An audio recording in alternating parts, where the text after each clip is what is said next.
बिस्मिल्लाहिर्रहमानिर्रहीम। Welcome to Aspire online classes. Dear aspirants, मैं उम्मीद करता हूँ आप लोग खैर वफ़ियत से होंगे और अपनी अपनी स्टडीज़ को एंजॉय कर रहे होंगे। फ़र्स्ट ईयर की बुक चैप्टर नंबर 4 में लेक्चर नंबर 35 आज हम डिस्कस करेंगे। लेक्चर नंबर 35 में हम क्या पढ़ने जा रहे हैं जी? Simulations, which is actually computer simulations and airline systems and weather forecasting. ये हमारे 3 टॉपिक्स हैं जिनको हम डिस्कस करेंगे। असल में इन तीनों टॉपिक्स के अंदर हमने यूज़ ऑफ कंप्यूटर देखना है, क्योंकि हमारा जो चैप्टर 4 है आपको पता है उसका नाम ही कंप्यूटर एप्लीकेशन का यूजेज है। तो सबसे पहला पॉइंट देखते हैं जी, सिमुलेशन। आपकी बुक का पेज ही है, वही पूरा पेज स्कैन करके मैंने स्लाइड के ऊपर लगाया और साथ सिमुलेशंस की एक डायग्राम आप लोगों को समझाने के लिए लगाई। सिमुलेशंस होते क्या हैं? सिमुलेशंस एक्चुअली सॉफ्टवेयर्स होते हैं और इनको हम स्पेशल कंप्यूटर्स के ऊपर इंस्टॉल करते हैं, तो इसलिए हम फिर इनको ये कहते हैं कि ये एक स्पेशल कंप्यूटर मॉडल्स होते हैं। ठीक है, अब लेट्स सपोज मैं एग्जांपल देता हूँ। मैं जब खुद स्टूडेंट था तो हमें एक नेटवर्क्स का प्रोजेक्ट करना था जो कि पाकिस्तान बेस्ड था, पूरे कंट्री के अंदर हमने करना था। तो क्या हम पूरे कंट्री के अंदर हमने विज़िट किया, हमने खुद से वहाँ पे एंटीनाज लगाए? ऐसा नहीं किया। हमने बेसिकली एक सॉफ्टवेयर इंस्टॉल किया विच इज़ पैकेट ट्रेसर। मैंने वहीं से ये डायग्राम उठाई है अपने प्रोजेक्ट से और आप लोगों को समझाने के लिए लगाई है। तो हमने ये सॉफ्टवेयर इंस्टॉल किया और इस सॉफ्टवेयर के अंदर हमने पूरा पाकिस्तान का मैप ड्रॉ किया और उसके ऊपर सिटी ड्रॉ किए। और सिटी ड्रॉ करने के बाद हमने डिफरेंट किस्म के एंटीनाज और सैटेलाइट्स और राउटर्स और स्विचेस और हब्स हमने वहाँ पे सारे के सारे इंस्टॉल किए। और इंस्टॉल करने के बाद हमने उनकी कॉन्फ़िगरेशंस की। अगर आप ये मॉडल देखें तो इसमें हमने ये कुछ सर्वर लगाए हैं। सर्वर 1, ये सर्वर 2 है, ये मेरे पास सर्वर नंबर 3 है, यहाँ पे मेरे का पर्सनल कंप्यूटर है। और ये जो रेड लाइंस होती हैं ना बच्चों, ये राउटर्स के दरमियान में होती हैं, इसलिए दिस वन इज़ राउटर। अगर आप इनकी शेप देखें तो ये बिल्कुल सर्कल या गोल शक्ल के हैं। ठीक है, इनको राउटर्स कहते हैं। और इनकी जो इनके दरमियान में जो वायर होती है उसकी निशानी ये होती है कि वो कुछ इस तरह होती है, मसलन दिस वन। ठीक है, ये जैसे अगर आप गौर करें तो ये ऐसे कट सा पड़ा होता है और ये कुछ स्विचेस लगे हुए हैं, कुछ हब्स लगी हैं और उनके साथ कुछ हमने पीसीज लगाए। तो हमने पूरा, अगर आपको यही नेटवर्क्स फ़िज़िकली इंस्टॉल करना पड़े, फ़िज़िकली बनाना पड़े, तो आपको city to city, street to street, road to road visit करना पड़े। तो हमारा इतना बड़ा प्रोजेक्ट तो था ही नहीं कि हम उसके ऊपर जो है वो लाखों डॉलर कॉस्ट उसके ऊपर लगा दें ताकि हम अपना प्रोजेक्ट। तो हमने क्या किया, हमने वो सॉफ्टवेयर इंस्टॉल किया और सॉफ्टवेयर के अंदर ही हमने अपना कंट्री मैप ड्रॉ किया और ड्रॉ करने के बाद हमने पूरा का पूरा प्रोजेक्ट बना लिया। तो असल में this software is called simulations. आप नीड फॉर स्पीड खेलते हैं सारे, need for speed is simulation. ठीक है, जैसे आप लोग डिफरेंट किस्म की गेम्स खेलते हैं, मिशन इम्पॉसिबल टाइप्स, वो सारे के सारे क्या हैं? वो कंप्यूटर सिमुलेशंस हैं। तो सिमुलेशंस बेसिकली ऐसे कंप्यूटर स्ट्रक्चर्स, ऐसे कंप्यूटर सॉफ्टवेयर, ऐसे कंप्यूटर मॉडल्स जो कि आपको रियल टाइम इन्वायरमेंट प्रोवाइड करें। ऐसा इन्वायरमेंट जहाँ से आपको फीलिंग्स प्रॉपर ऐसे आएँ कि जनाब आप वाकई, जैसे आप नीड फॉर स्पीड की गाड़ी चला रहे होते हैं तो आपको फीलिंग यही आ रही होती है कि you are a driver and you are moving that car. ठीक है, तो उसकी सारी की सारी फीलिंग्स वो रियल टाइम इवेंट या रियल टाइम जो हमारा इन्वायरमेंट है उस तरह की फीलिंग्स क्रिएट करे, तो उनको हम सिमुलेशंस कहते हैं। ठीक है, तो ये पूरा नेटवर्क्स प्रोजेक्ट जो था वो हमने इसी एक सॉफ्टवेयर के अंदर ही ड्रॉ किया।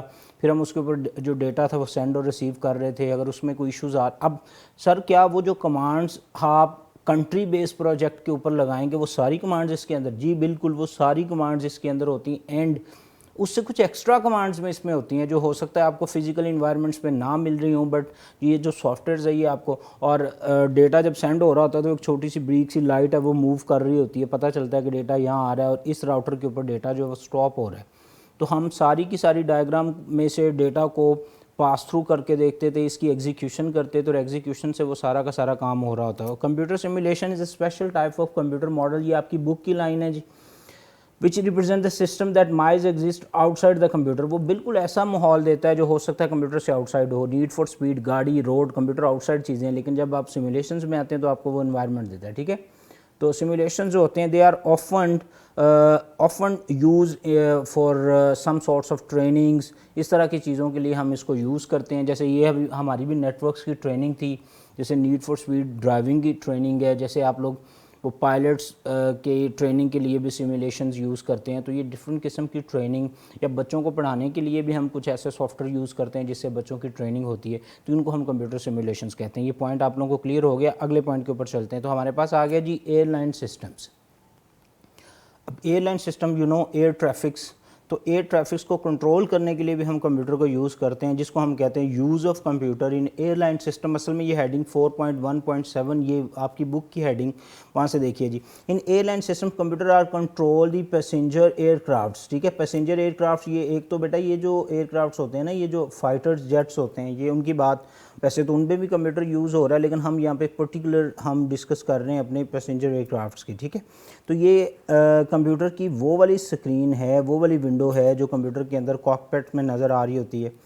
अब कंप्यूटर यूज़ कहाँ हो रहा है? कंप्यूटर यूज़ हो रहा है जी, एक तो एयर ट्रैफिक के अंदर एयरलाइंस की बात हो रही है, दूसरा रिजर्वेशंस के अंदर हो रहा है। मतलब आप आजकल तो आपने अगर कहीं कहीं पे फ्लाई करना है और आपने कोई टिकट बुक करवाई हुई है, तो वो जो बोर्डिंग के अंदर लाइन में लगते हैं आप लोग एयरपोर्ट पे जाके बोर्डिंग पास लेने के लिए, तो आपको वो बोर्डिंग पास लेने की भी ज़रूरत नहीं है। तो सिस्टम इतना ऑनलाइन है कि 24 आवर्स पहले जो आप मतलब आपने लेट्स सपोज कल 3 बजे आपने ट्रैवल करना है, तो आज 3 बजे उसकी ऑनलाइन बोर्डिंग स्टार्ट हो जाती है। आप अपनी मर्ज़ी से जनाब उस पर लॉगिन करें, और लॉगिन करने के बाद पूरा का पूरा जहाज़ आपकी कंप्यूटर स्क्रीन पे होता है। आप उसमें से जौन सी मर्ज़ी सीट को सिलेक्ट करें, और सेलेक्ट करने के बाद वो सीट रिज़र्व कर लें। ओके, जैसे लेट्स सपोज आपने ट्रैवल किया और आपने सीट नाप 13A विंडो सीट आपने रिज़र्व कर ली।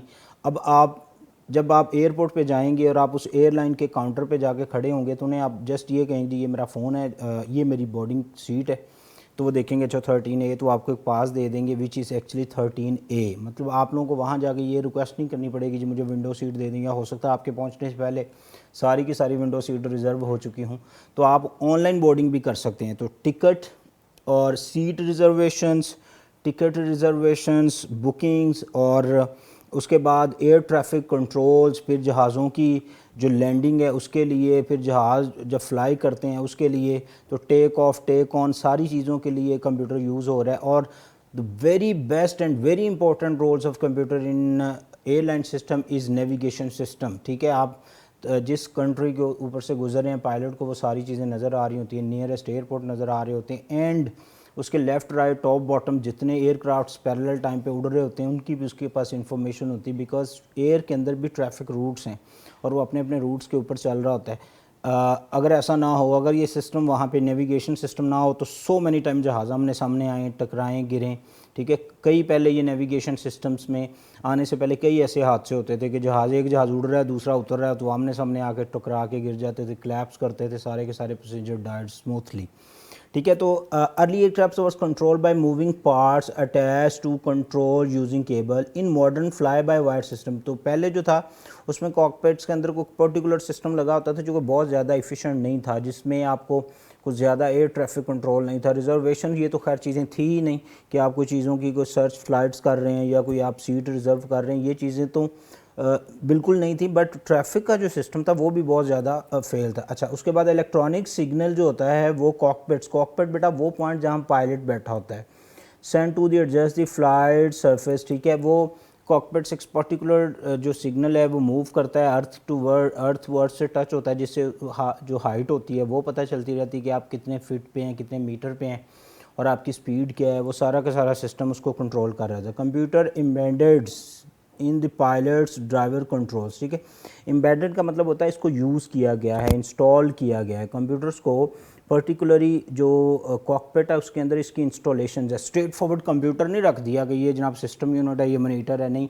कंप्यूटर्स एप्लीकेशंस, वो तमाम चीज़ें जिनके अंदर कंप्यूटर या माइक्रो प्रोसेसर यूज़ होते हैं उनको हम कंप्यूटर्स एप्लीकेशंस कहते हैं, ठीक है। Link among different cities and give all information about the flights and seat reservations. वो सीट रिजर्वेशंस और फ्लाइट रिजर्वेशंस और फ्लाइट मूवमेंट्स और ट्रैफिक कंट्रोल्स, इन सारी चीज़ों के लिए जो इन्फॉर्मेशन है वो सारी वो सिस्टम जो कॉकपिट में इंस्टॉल है वो देख रहा होता है। और डिफरेंट जो एयरलाइंस हैं उनकी डिफरेंट किस्म की वेबसाइट्स हैं, वेबसाइट्स के ऊपर भी जो information up to date by using technology, by using computers, आप वो सारी इन्फॉर्मेशन गेन कर सकते हैं। जैसे ये मैंने कॉकपिट का एक आप लोगों के सामने ड्रॉ किया, और उसके बाद ये मैंने आपको रिजर्वेशंस के लिए एक स्क्रीन दी कि आप इस तरह रिज़र्व भी कर सकते होते हैं अकॉर्डिंग टू योर नीड्स, ठीक है। Ticket reserve, even seat reserve, ये सारी एयरलाइन सिस्टम के अंदर आ गया। नेक्स्ट पॉइंट जी हमारा वो है वेदर फोरकास्टिंग। जी, वेदर फोरकास्टिंग क्या है जी? आप देखते हैं आपके मोबाइल फ़ोन के अंदर आपको हर घंटे 2 घंटे के बाद अपडेट्स मिल रही हैं, जनाब जो नेक्स्ट आ रहा है वो हीटअप हो रहा है, या बारिश होने वाली है या तूफ़ान आने वाला है, ये सारी की सारी चीज़ें, इसको हम कहते हैं वेदर फोरकास्ट। मतलब मौसम को प्रेडिक्ट करना, वेदर को प्रेडिक्ट करना, मौसमी हालात के बारे में बताना। ठीक है, जैसे आप लोग न्यूज़ के अंदर भी देखते हैं, वो बता रहे होते हैं डिफरेंट किस्म को पूरी। अगर आप BBC को देखें तो वो तो ऑलमोस्ट, या CNN को, तो पूरी दुनिया के वेदर जो होते हैं उसको एक्सप्रेस कर रहे होते हैं अपने हर 3 घंटे के बुलेटिन में। वो एक्सप्रेस कर रहे होते हैं कि जनाब पाकिस्तान में इस तरह होगा, इंडिया में ये है, पूरी पूरी जो हमारे पास जो है कॉन्टिनेंट्स, उनकी डिस्क्रिप्शंस, डिटेल्स उनकी जो होती है वो बता रहे होते हैं। तो वेदर फोरकास्ट का मतलब मौसम को प्रेडिक्ट करना, मौसम के हालात बताना, इसको वेदर फोरकास्ट कहते हैं। अगर आप इसकी लाइन देखें तो कहते हैं जी computers based weather forecast depend. Computer base का मतलब हो गया बच्चों, लिख लें आप अपनी बुक पे, बाय यूजिंग कंप्यूटर। ठीक है, computer based by using computer जी। तो computer based weather forecast depends on accurate collections of data from the weather station. What is weather station? बेटा अगर आप इस डायग्राम पे आएँ तो this one is called weather stations. ठीक है, अब ये वेदर स्टेशंस क्या है? ये एयर में भी हैं, जैसे जो वेदर ऑर्बिट्स, एक दुनिया है तो दुनिया, ज़मीन जो है, ज़मीन के ऑर्बिट्स हैं, सर्कल हैं जिसमें डिफरेंट किस्म के सैटेलाइट्स मूव कर रहे हैं, तो उसके ऊपर एक प्रॉपर सर्कल है, प्रॉपर ऑर्बिट है जो जस्ट वेदर के लिए है।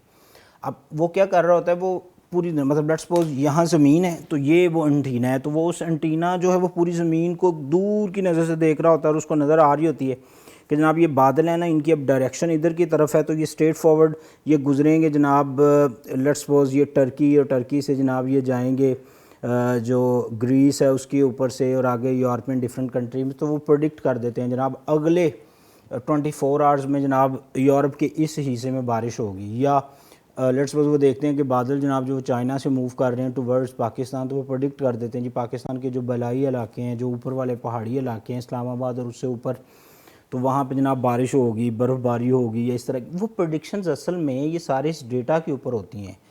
नाउज़ुबिल्लाह हम कहते हैं कि जी हमारे पास अल्लाह के अलावा किसको पता है बारिश होगी कि नहीं होगी, लेकिन ये जो ऑब्जेक्ट्स हैं, ये चीज़ें हैं, ये अल्लाह की बनाई हुई हैं, बस आपने इनकी मूवमेंट्स को देखना है।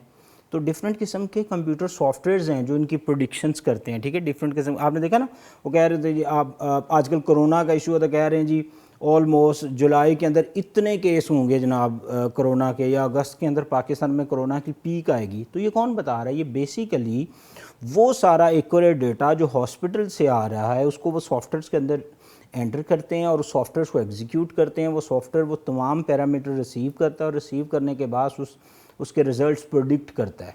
ठीक है, अगर इस स्पीड से केस बढ़ रहे हैं तो वाकई अगस्त सितंबर में जनाब पाकिस्तान के अंदर पीक होगी। ठीक है, अगर आप उसको कंट्रोल कर लेते हैं तो ये रिज़ल्ट्स गलत भी हो सकते हैं। इसी तरह ये जो वेदर्स, ये जो एयर्स है, एयर का फ्लो है, जैसे अगर डायग्राम देखें तो ये जो मूवमेंट्स है ये एयर है। ठीक है, यहाँ पे ये लो है, यहाँ लो है, इसकी मूवमेंट्स है। तो ये कहाँ से, क्योंकि ये सर्कल में है तो ये सिर्फ इस एरिया को टच करती हुई यहाँ से आउट हो जाएगी, तो ये वापस फिर समंदर की तरफ चले जाएंगी, क्योंकि हवाएं समंदर की तरफ से ही आती हैं। जैसे आप लोगों ने ख़बरों में अक्सर सुना होगा जी समंदरी हवाएं, कराची में समंदरी हवाएं चल पड़ी, मौसम अच्छा हो गया। तो ये हवाएं जो हैं वो बेसिकली एक्सप्रेस करती हैं उन तमाम चीज़ों को जो कि वेदर के लिए ज़रूरी होती हैं। अब आप अपनी बुक की लाइन से वो कहते हैं जी वेदर स्टेशंस हैं। स्टेशंस क्या हैं जी? स्टेशन क्या हैं जी? कुछ एंटीनाज हैं जो एयरपोर्ट्स पे, सैटेलाइट्स पे और डिफरेंट सेंसिटिव डिवाइसेस जिनको हम कंप्यूटर के साथ बड़ी बड़ी बिल्डिंग्स के ऊपर इंस्टॉल करते हैं all around the world, and computer depends on building models of hot, cold airs, dry and humid airs। ठीक है, ये जो नमी वाली हवा होती है उसकी बात हो रही है।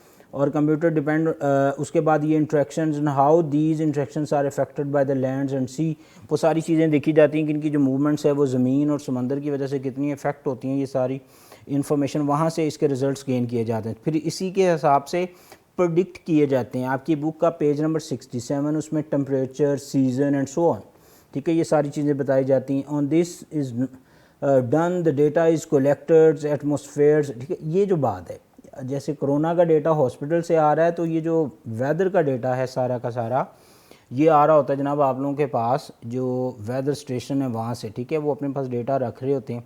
आप अगर लाहौर में अगर आप जेल रोड के ऊपर जाएं तो बड़ा सा आपको बलून सा नज़र आता है यूनिवर्सिटी, वुमेन यूनिवर्सिटी के सामने बिल्कुल। अगर आप देखें Lahore college for women university, वो क्या है, वो बेसिकली वेदर स्टेशन है।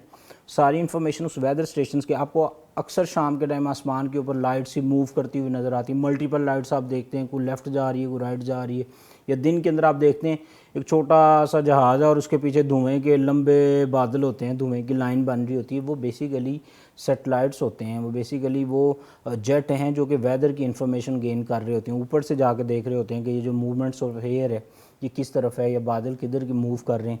तो उस हिसाब से फिर द नेसेसरी पैरामीटर्स मतलब वो वेरिएबल्स, वो ऑब्जेक्ट, वो डेटा, वो इनपुट जो हमने कंप्यूटर को देनी है ताकि वो रिजल्ट्स प्रोडिक्ट कर they, can never be measured with total accuracy. ठीक है, ये वर्ड आ गया टोटल एक्यूरेसी, मैंने आपको बताया। हो सकता है आपको मोबाइल फ़ोन बता रहा होता है जी शाम के टाइम इतना टेम्परेचर होगा, लेकिन अचानक से बादल आते हैं और वो टेम्परेचर प्रोडिक्ट जो किया होता है वो फेल हो जाता है। तो टोटल एक्यूरेसी इसके अंदर कभी भी नहीं होती, क्योंकि ये अल्लाह के राज हैं, तो इसको तो कभी भी गेन नहीं किया जा सकता। But it's possible to make perfect representations of all the factors and affect weathers। ठीक है, some businesses however depends on the weather then they constantly update। ठीक है, बहुत सारी जैसे ज़राअत है, ज़राअत के अंदर जो फसलों की बजाई है वो वेदर डिपेंडेंट बहुत होती है। ठीक है, लोग देख के जो फसलें होती हैं उनको बो रहे होते हैं, उनका पूरा का पूरा जो डिपेंडेंट है, अब ये पूरा आपका एग्रीकल्चर बिजनेस डिपेंड करता है वेदर के ऊपर। ठीक है, तो वेदर फोरकास्ट से बस प्रेडिक्ट हो रहा होता है, आपको पता चल रहा होता है कि आने वाले 1 वीक 1 मंथ हालात कैसे होंगे, उसी तरह से फिर आप अपने,